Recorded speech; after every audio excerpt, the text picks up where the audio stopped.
കോടിക്കണക്കിന് ബഡ്ജറ്റ് ഉണ്ടായിട്ടും serial cartoon level പടങ്ങൾ പടച്ചുവിടുന്ന ഓരോരുത്തർക്കും സ്റ്റഡി മെറ്റീരിയൽ ആക്കാൻ പറ്റിയ ഒരു സിനിമയുണ്ട്. മിനിമം ബഡ്ജറ്റിൽ തീർത്ത വിസ്മയ ചിത്രം തുമ്പാട്. ഹൊറർ ഫാന്റസി ജോണറിൽ വന്ന എണ്ണം പറഞ്ഞ സിനിമ 2018 വേണ്ടത്ര വിജയം നേടാതെ പോവുകയും പിന്നീട് പ്രേക്ഷക പ്രശംസ ഏറ്റുപിടിക്കുകയും ചെയ്ത ചിത്രമായിരുന്നു തുമ്പാട്. ചിത്രത്തിന്റെ OTT റിലീസിന് ശേഷം നിരവധി പ്രേക്ഷകരാണ് ചിത്രത്തിന്റെ സംവിധാന മികവിനെയും കഥ പറച്ചിലിനെയും പുകഴ്ത്തിയത്.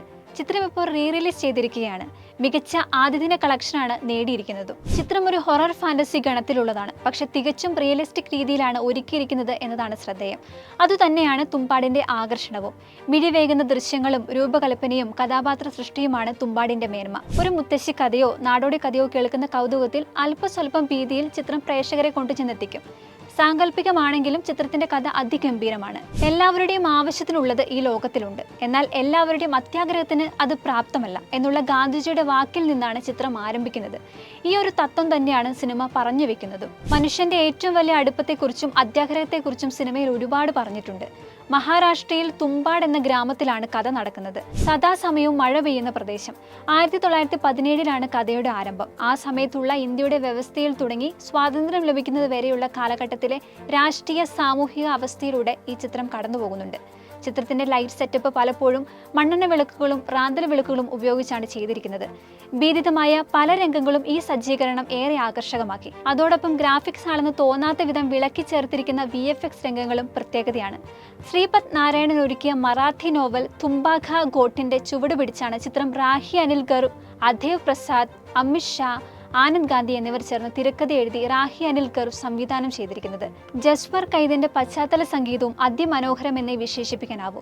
സോഹം ഷാ എന്ന നടന്റെ അസാമാന്യ പ്രകടനവും ഒപ്പം മുഹമ്മദ് സമദ് എന്ന ബാലതാരത്തിന്റെ അഭിനയവും ചിത്രത്തിന്റെ മാറ്റുകൂട്ടുന്നതിലെ പ്രധാന ഘടകം തന്നെയാണ്. ചിത്രത്തിന്റെ ഓരോ അഭിനേതാക്കളും തങ്ങളുടെ കഥാപാത്രത്തെ മികച്ചതാക്കിയിട്ടുണ്ട്.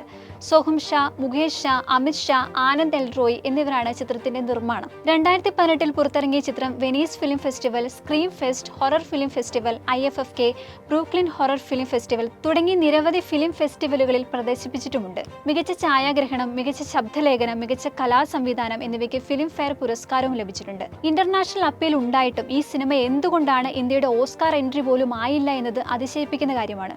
അതിലേറെ വിഷമകരമായ മറ്റൊരു കാര്യം, വടക്കേ ഇന്ത്യക്കാർ ഭൂരിപക്ഷവും ഈ സിനിമ കണ്ടിട്ട് പോലുമില്ല.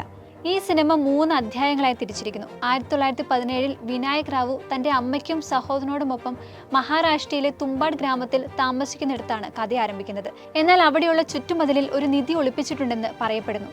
അത് അവന്റെ അമ്മയും അവനും കൂടി അന്വേഷിക്കുന്നു. എന്നാൽ ചില സംഭവങ്ങൾ കാരണം അമ്മ അവനെ പൂനെയിലേക്ക് കൊണ്ടുപോകുന്നു. 15 വർഷത്തിന് ശേഷം വിനായക വീണ്ടും തുമ്പാടിയിൽ തിരിച്ചെത്തി നിധി തിരയാൻ തുടങ്ങുന്നു. അവന് വിവാഹിതനാകുന്നു, കുട്ടികളുമുണ്ട്. പക്ഷേ നിധിയോടുള്ള ആഗ്രഹം അവനെ വീണ്ടും പൂനെയിൽ നിന്ന് തുമ്പാടിയിലേക്ക് പോകാൻ പ്രേരിപ്പിക്കുന്നു. പിന്നീടുണ്ടാകുന്ന സംഭവങ്ങൾ അതൊരു വലിയ പാഠം കൂടിയാണ്.